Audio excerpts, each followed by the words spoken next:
इस गहन चर्चा में एक बार फिर से स्वागत है। आज का विषय आज हम जिस चीज पर बात करने वाले हैं वो जितनी गंभीर है उतनी ही हमारे रोजमर्रा के जीवन से जुड़ी हुई है।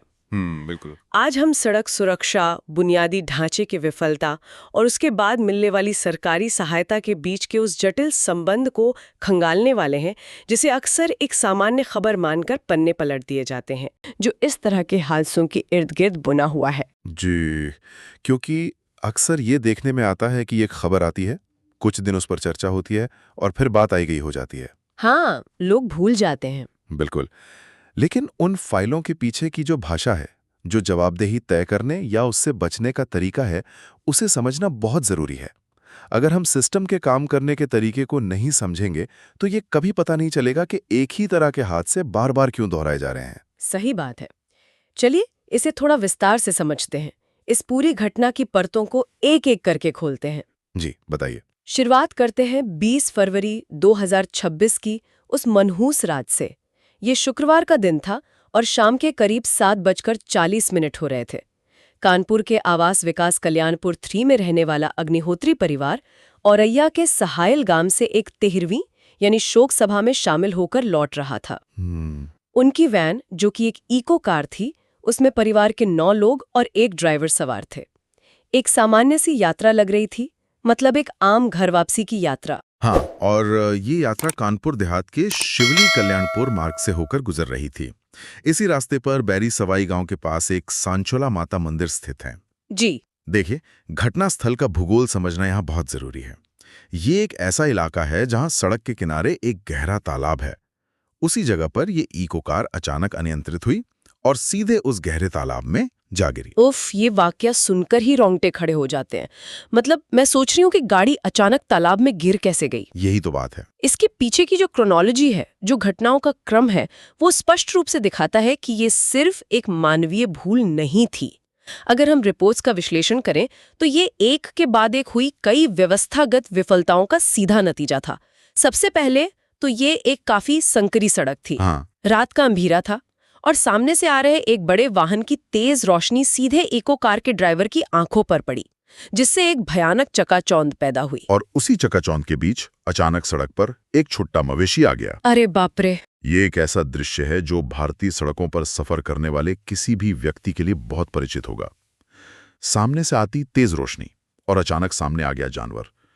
ड्राइवर ने उस मवेशी को बचाने और सामने वाले वाहन से टकराने से बचने के लिए एक बहुत ही स्वाभाविक प्रतिक्रिया दी। उसने वैन को थोड़ा किनारे की तरफ मोड़ा। और यहाँ पर सबसे बड़ी बुनियादी खामी, या कहे तो सिस्टम का बिछाया हुआ जाल सामने आता है। किनारे पर कोई सुरक्षित पगडंडी नहीं थी। बिल्कुल नहीं। सड़क के किनारे करीब 2.5 से 3 फीट गहरे 2 बड़े गड्ढे थे। सबसे खतरनाक बात ये थी कि इन गड्ढों में घास उगी हुई थी। रात के अंधेरे में और घास से ढके होने के कारण वे गड्ढे समतल जमीन की तरह ही लग रहे थे। ड्राइवर को लगा होगा कि वो गाड़ी को किनारे की मिट्टी पर उतार रहा है। लेकिन वैन का पहिया सीधे उस गहरे गड्ढे में चला गया। पहिया गड्ढे में जाते ही तेज रफ्तार गाड़ी का संतुलन पूरी तरह से बिगड़ गया। और क्योंकि सड़क और उस गहरे तालाब के बीच किसी भी तरह का कोई क्रैश बैरियर या लोहे की रेलिंग नहीं थी, कुछ भी नहीं था रोकने के लिए। जी, गाड़ी को रोकने वाली कोई चीज वहां मौजूद नहीं थी। वैन सीधे उस गहरे पानी में पलट गई।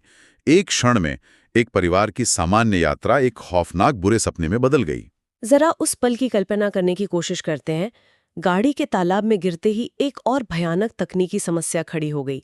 सेंट्रल लॉकिंग सिस्टम के कारण गाड़ी के दरवाजे लॉक हो गए। पानी के दबाव से? हाँ, पानी के दबाव और सिस्टम फेल होने के चलते दरवाजे अंदर से खुल ही नहीं रहे थे। गाड़ी में 10 लोग मौजूद थे।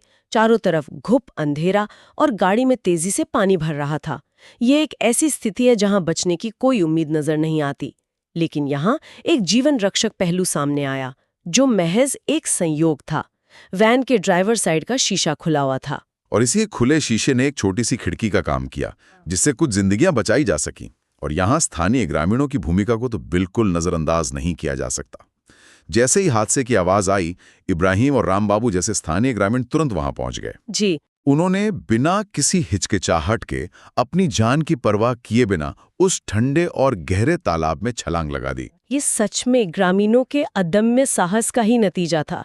रिपोर्ट के अनुसार करीब 25 मिनट तक पानी के अंदर ये कशमकश चलती रही। 25 मिनट बहुत होते हैं। बिल्कुल, 25 मिनट पानी में डूबी हुई गाड़ी के अंदर फंसे रहना कितना खौफनाक होता है, ये सोचना भी मुश्किल है। ग्रामीणों ने उसी खुले शीशे से एक-एक करके लोगों को बाहर खींचना शुरू किया। उन्होंने 6 लोगों को सुरक्षित बाहर निकाल लिया। इनमें 3 साल की नन्ही बच्ची वानी, जी 30 वर्षीय कृतिका, 45 वर्षीय सुधा, 4 साल का कान्हा और 24 वर्षीय सुधांशु शामिल थे। ये एक बहुत बड़ा रेस्क्यू ऑपरेशन था जो बिना किसी सरकारी मशीनरी के सिर्फ आम लोगों के जज्बे से पूरा हुआ। लेकिन इस कहानी का एक बहुत ही निराशाजनक पहलू भी है। वैन का ड्राइवर राजकुमार हादसे के तुरंत बाद खुद तो उसी खुले शीशे से निकलकर भाग गया, लेकिन उसने पीछे मुड़कर अपने यात्रियों की मदद करने की कोशिश नहीं की। ये तो बहुत ही शर्मनाक है। बिल्कुल, अगर वो भी ग्रामीणों के साथ मिलकर तुरंत मदद करता तो शायद तस्वीर कुछ और होती। बाकी जो 4 लोग अंदर फंसे रह गए, उनके लिए समय खत्म हो चुका था। ये बहुत ही हृदय विदारक है। उन 4 लोगों के डूबने से दर्दनाक मौत हो गई।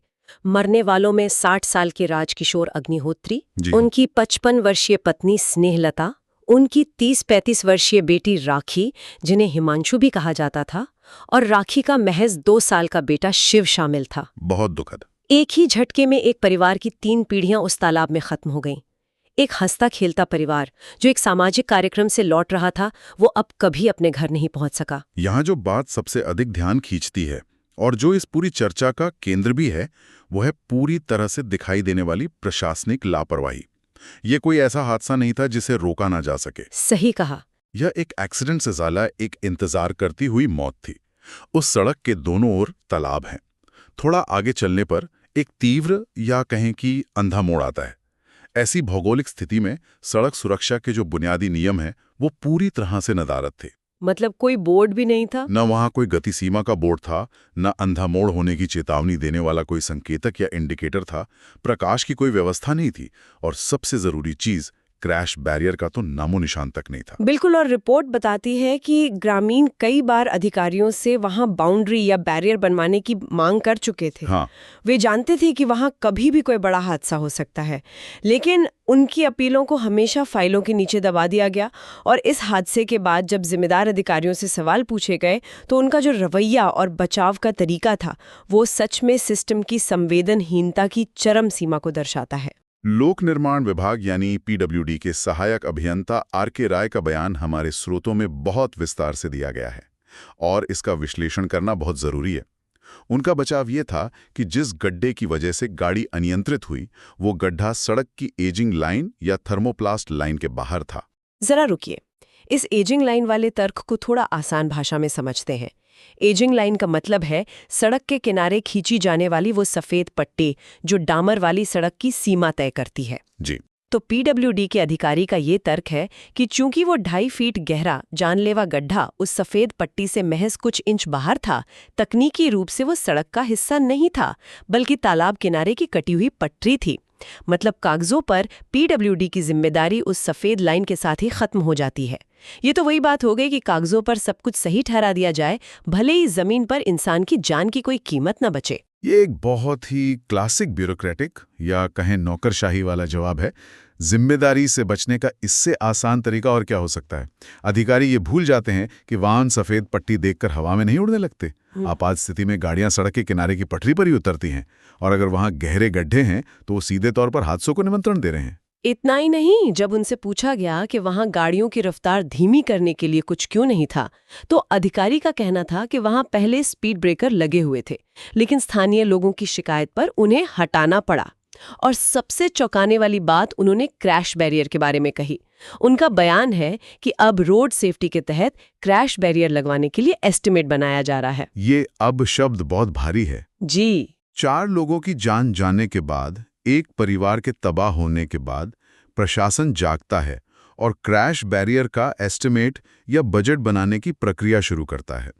जैसे मानो प्रशासन इस इंतजार में था कि पहले कोई बड़ी त्रासदी हो, कुछ जाने जाएं, उसके बाद ही फाइल आगे बढ़ाई जाएगी।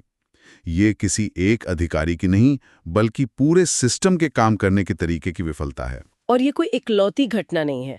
अगर हम इस घटना को बड़े परिदृश्य से जोड़कर देखें तो ये पूरे उत्तर प्रदेश में बुनियादी ढांचे की स्थिति की एक बहुत ही स्पष्ट और डरावनी तस्वीर पेश करती है। बिल्कुल। हमारे स्रोतों में कई अन्य हालिया हादसों का भी जिक्र है जो बिल्कुल इसी पैटर्न पर हुए हैं। इस पैटर्न को समझना जरूरी है। इसी रिपोर्ट में नोएडा का जिक्र है, जहां एक निर्माणाधीन साइट पर खोदे गए गड्ढे में कार गिरने से एक सॉफ्टवेयर इंजीनियर की मौत हो गई थी। वहां भी सड़क के किनारे खुला गड्ढा छोड़ दिया गया था और कोई बैरिकेडिंग नहीं थी। रक्षा व्यवस्था या बैरियर न होने के कारण घी कारोबारी राजीव कुमार और उनका पूरा परिवार अपने कार सहित सीधे नहर में जा गिरा। जी। उस हादसे में भी पूरे परिवार की जान चली गई। इसके अलावा गोंडा और संभल में भी इसी तरह की घटनाएं रिपोर्ट की गई हैं, जहां सड़कों के किनारे नहर या गहरे तालाब में गाड़ियां गिरीं और लोगों की जान गई। ये सभी घटनाएं एक ही दिशा में इशारा करती हैं। राज्य में गड्ढा मुक्त सड़क का जो महाअभियान चलाया जाता है, उसकी जमीनी हकीकत कुछ और ही है। मुख्य राजमार्गों को छोड़ दें तो अंदरूनी सड़कों पर हर कुछ किलोमीटर पर बिना संकेतक के अंधे मोड़, किनारे की टूटी हुई पटरियां और गहरे गड्ढे मौजूद हैं, जो रोजाना लोगों की जान ले रहे हैं। बुनियादी ढांचा इस कदर चरमराया हुआ है कि एक छोटी सी चूक भी सीधे मौत का कारण बन रही है। यह कहानी वाकई बहुत दिलचस्प हो जाती है। एक तरफ बुनियादी ढांचे की ये हालत है और दूसरी तरफ जब इस तरह के हादसों में मौतें होती हैं तो हमारा सिस्टम मुआवजा देने के लिए किन नियमों का इस्तेमाल करता है। जब हमने गृह मंत्रालय और उत्तर प्रदेश राज्य आपदा प्रबंधन प्राधिकरण के 2022-23 से 2025-26 तक के आधिकारिक दिशा निर्देशों का अध्ययन किया तो कुछ ऐसे तथ्य सामने आए जो किसी भी तर्कशील इंसान को सोचने पर मजबूर कर देंगे। देखिए, सामान्य तौर पर जब आपदा या डिजास्टर शब्द का इस्तेमाल होता है तो दिमाग में क्या आता है? बाढ़ या भूकंप। बिल्कुल। भारत सरकार के नियमों के तहत प्राकृतिक आपदाएं जैसे बाढ़, सूखा, भयानक भूकंप, विनाशकारी चक्रवात या बादल फटना, इन्हीं को आपदा माना जाता है, जहां प्रकृति के आगे इंसान बेबस हो जाता है।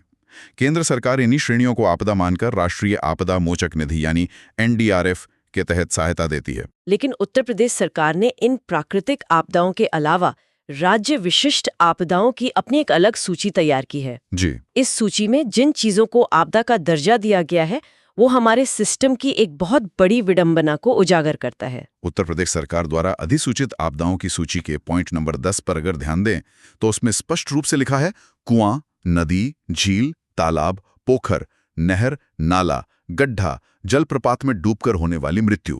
जरा इस शब्द पर गौर करें, गड्ढा। सड़क के गड्ढे में डूबकर मर जाना भी राज्य सरकार के नजर में एक ऑफिशियल आपदा है। और बात यहीं खत्म नहीं होती। इसी सूची के पॉइंट नंबर 11 में लिखा है सांड एवं वनरोज यानी नील गाय के आघात से होने वाली घटना। मतलब अगर सड़क पर घूमता हुआ कोई सांड या नील गाय आपकी गाड़ी से टकरा जाए तो वो भी एक राज्य स्तर की आपदा है। अब जरा कानपुर देहात के इस हादसे को इस नियम के चश्मे से देखिए। इस हादसे में क्या क्या तत्व शामिल थे? एक छुट्टा मवेशी जिसे बचाने के चक्कर में गाड़ी मुड़ी, किनारे का एक गहरा गड्ढा जिसमें पहिया फंसा, और एक तालाब जिसमें गाड़ी गिरी और लोग डूब गए। ये एक ऐसा अद्भुत संयोग है जो व्यवस्था की कलई खोल देता है। ये पूरा का पूरा हादसा राज्य सरकार की आपदा की परिभाषा के हर एक चेकबॉक्स को टिक करता है। ये विडंबना ही है कि जो चीजें पूरी तरह से बुनियादी ढांचे की विफलता या प्रशासनिक लापरवाही का हिस्सा हैं, जैसे सड़क किनारे खुला गड्ढा छोड़ देना, क्रैश बैरियर ना लगाना या आवारा पशुओं का मुख्य मार्गों पर बेरोक-टोक घूमना, उन्हें राज्य सरकार ने प्राकृतिक आपदाओं के समकक्ष लाकर राज्य आपदा की श्रेणी में डाल दिया है। ऐसा लगता है कि सरकार ने मान लिया है कि वो इन गड्ढों और छुट्टा जानवरों की समस्या का समाधान नहीं कर सकती, इसलिए बेहतर है कि इन्हें आपदा घोषित करके पीड़ितों को मुआवजा दे दिया जाए। बिल्कुल सही। चलिए इस मुआवजे का गणित भी विस्तार से समझ लेते हैं। SDRF और NDRF के इन दिशा निर्देशों के तहत ऐसी अधिसूचित आपदाओं में पीड़ित परिवारों को कितनी सहायता राशि दी जाती है?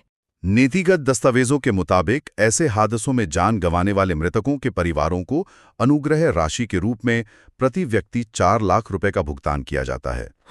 अगर हम कानपुर देहात के हादसे की बात करें, जहां 4 लोगों की मृत्यु हुई, तो उस परिवार को नियमों के तहत 16 लाख रुपए की सहायता राशि मिलने का प्रावधान है। और मुआवजे की बात करें तो इसमें सिर्फ मृतकों के लिए ही नहीं बल्कि घायलों के लिए भी बहुत स्पष्ट नियम बनाए गए हैं। जी। मैंने दस्तावेजों में देखा कि अगर किसी व्यक्ति को गंभीर चोट आती है और उसे 1 सप्ताह से अधिक समय तक अस्पताल में भर्ती रहना पड़ता है, तो उसे प्रति व्यक्ति 16,000 रुपए की सहायता दी जाती है। वहीं अगर अस्पताल में भर्ती होने की अवधि 1 सप्ताह से कम है, तो यह राशि 5,400 रुपए प्रति व्यक्ति तय की गई है। ये आंकड़े बहुत महत्वपूर्ण हैं। ये दिखाता है कि राज्य के पास इन आपदाओं से निपटने के लिए एक पूरा वित्तीय ढांचा मौजूद है। तो इस सब का अर्थ क्या है? मतलब इस पूरी जानकारी का जमीनी स्तर पर क्या मतलब है? एक तरफ हम देख रहे हैं कि बुनियादी ढांचे में भयानक कमियां हैं, सड़कों के किनारे मौत के गड्ढे खुले पड़े हैं, जी।